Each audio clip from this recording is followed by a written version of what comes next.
Hi, welcome. You've noticed that GitHub has removed the support for password authentication when you want to push to GitHub or you want to pull. So this is how it's going to be right from now. So I'm going to show you the steps. First, you need to log into your GitHub account. And once you are done with that, you need to go to settings. On settings page, look for developer settings. And also from developer settings, search for personal access token.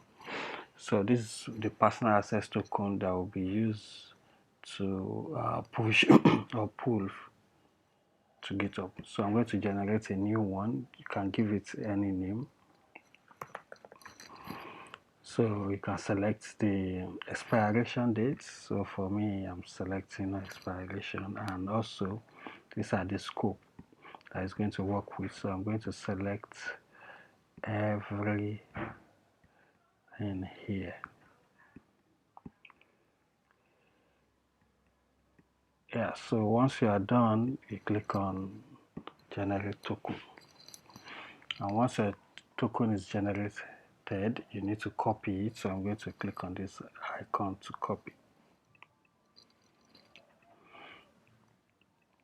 So once you are done, the next thing, if you are on Mac, you need to go to the key access chain. So it's going to be like this first. Then you search for Git. Make sure you select all items.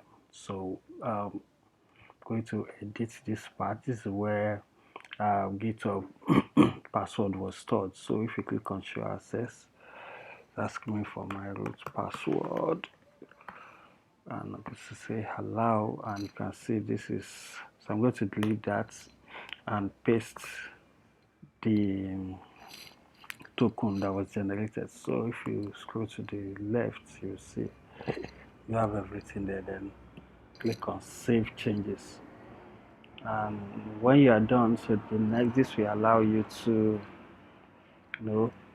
pull or push. So I'm going to press enter because everything is up to date. So now everything is working fine. Yeah, thank you.